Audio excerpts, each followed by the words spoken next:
गोगा जी महाराज अर्जन और सर्जन के कटे सर लेकर ददरेवा के महलों में आ पहुंचे।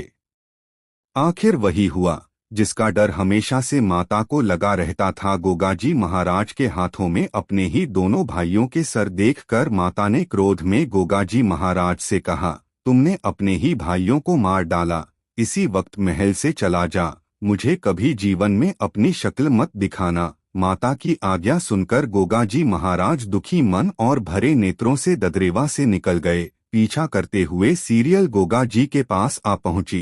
गोगाजी महाराज के साथ चलने की जिद करने लगी। तब गोगाजी महाराज ने कहा, अभी मेरा खुद का कोई ठिकाना नहीं है, मैं आपको अपने साथ कहाँ रखूंगा। इस पर सीरियल ने गोगाजी महाराज से वचन लिया कि आप मुझसे मिलने आते रहेंगे। रानी के बहुत आग्रह करने पर गोगाजी महाराज मान गए। रानी से कहा, ऐसा ही होगा, किंतु इसके बारे में आप किसी के चर्चा ना करें। जिसके बाद गोगाजी महाराज वहां से गोरख टीले की तरफ चल दिए। नैनों में नीर लिए रानी सीरियल उन्हें देखते हुए अधीर खड़ी रोती रही। गोरख टीले पर पहुंचते ही गोगाजी महाराज ने गुरु चरणों में प्रणाम किया। जब गुरु गोरखनाथ ने गोगाजी महाराज से आने का कारण पूछा, तब गोगाजी महाराज ने उत्तर देते हुए कहा, अंतर्यामी गुरु, आप तो सर्वज्ञान बता सकता हूँ, मैं अब पूर्ण रूप से आपकी शरण में आ चुका हूँ। गुरु गोरखनाथ ने मुस्कुराते हुए कहा, जैसी तुम्हारी इच्छा। गोगाजी महाराज दिन में तपस्या में लीन रहते और रानी को दिए वचन अनुसार रात्रि में रानी सीरियल से मिलने चले जाया करते और सुबह ब्रह्मा मुहूर्त के समय उठकर गोरख टीले पर लौट आते। गोगाजी महाराज को यह भय हमेशा लगा रहता, कहीं माता ने उनको देख लिया तो उनकी आज्ञा का उल्लंघन हो जाएगा। लेकिन रानी सीरियल को दिया वचन भी निभाना जरूरी था। इस दुविधा में फंसे गोगाजी महाराज ने जब इसके बारे में गुरु गोरखनाथ को बताया तो गुरु ने कहा, बेटा, शास्त्रों के अनुसार अपना दिया वचन निभाना ही एक क्षत्रिय का धर्म है। आत्ह अपने वचन का पालन करो। इसी प्रकार कुछ समय बीत गया। फिर तीजों का त्योहार आया। 16 सिंगार कर रानी सीरियल तीज झूलने की आज्ञा लेने अपनी सास के पास पहुंची। रानी के श्रृंगार देख माता बाछल क्रोध में बोली, जब तुम्हारा पति घर बार छोड़कर जा चुका है तो यह हार श्रृंगार किसे रिझाने के लिए किए जा रहे हैं। अपने ऊपर लगा लांछन रानी सीरियल से सा गया और सीरियल ने माता को उत्तर देते हुए कहा, चले तो आपके लिए गए हैं, मुझसे तो नित्य प्रति रात को मिलने आते हैं। माता बाछल ने रानी को झूठी कहते हुए कहा कि जब तक मैं खुद अपनी आंखों से नहीं देख लेती तुम्हारी बातों पर विश्वास नहीं करूंगी। इतना कहकर माता बाछल रानी सीरियल को नौलखे बाग में झूला झुलाकर महलों में लौट आई। द्वारपाल से कहा, रानी सीरियल के कक्ष के आगे नजर रखो, यदि गोगा आए तो मुझे इसकी सूचना तुरंत मिलनी चाहिए। हमेशा की तरह भांति रात्रि होते ही जब गोगाजी महाराज ददरेवा के महलों में पधारे तो द्वारपाल ने आज ना अनुसार माता बाछल को सूचित कर दिया।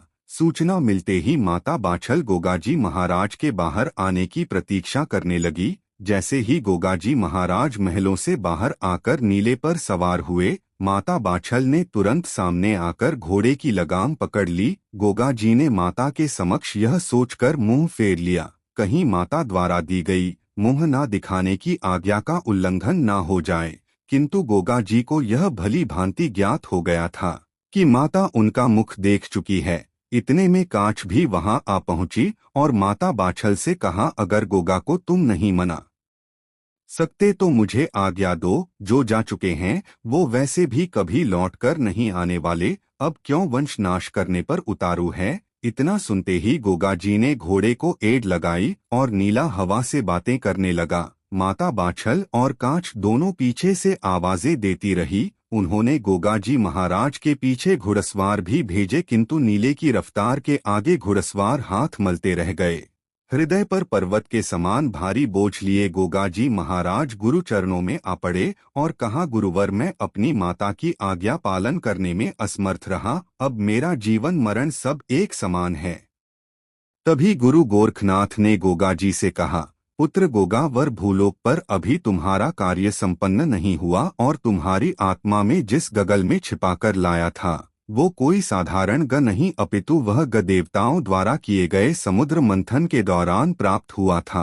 ग के अंश से उत्पन्न होने के कारण तुम अजर अमर हो। गोगा जी महाराज ने गुरु गोरखनाथ को प्रणाम करते हुए कहा, गुरुदेव आप आदेश करें, आपकी क्या आज्ञा है। गुरु गोरखनाथ ने कहा, तुम्हें इस कलयुग के समय में दीन दुखियों की अरदास सुन उनका सहारा बनना होगा। आठ तुम उत्तर की तरफ जाओ और जहां सूर्य अस्त हो जाए वहीं धरती माता की गोद में स्थान ग्रहण करो। गोगाजी महाराज ने गुरु चरणों को प्रणाम किया और नीले पर सवार हो उत्तर की तरफ निकल पड़े। पहले ही बहुत समय बीत चुका था।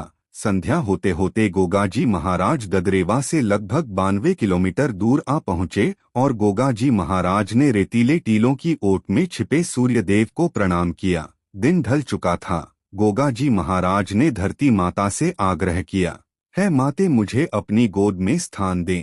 तभी अचानक धरती फटी और गोगा जी नीले घोड़े सहित मां की गोद में हमेशा हमेशा के लिए समाहित हो गए। लेकिन अभी भी जमीन से आधा बाहर निकला भाला और भाले पर लहराता ध्वज इस बात का प्रमाण दे रहा था कि गोगा जी महाराज इस स्थान पर समाधि ले चुके हैं। श्री गोगा महापुराण के अनुसार जब गोगा जी महाराज के समाधि लेने का पता दोनों रानी को चला तो माता कांच और बाछल सहित दोनों रानी ने गोगा जी के समाधि स्थल पर जाकर गोगा जी को पुकार लगाई।